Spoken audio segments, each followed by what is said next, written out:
Ramadan tiba, Ramadan tiba, Ramadan tiba. Marhaban ya Ramadan, marhaban ya Ramadan. Selamat berbela daerah. Kami memberi bagi supaya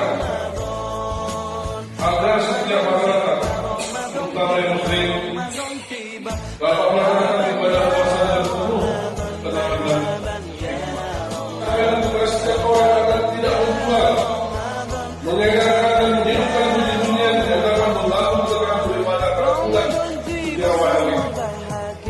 Tua dan muda bersuka cita, bulan ampunan, bulan yang berkah, bulan terbebas api neraka.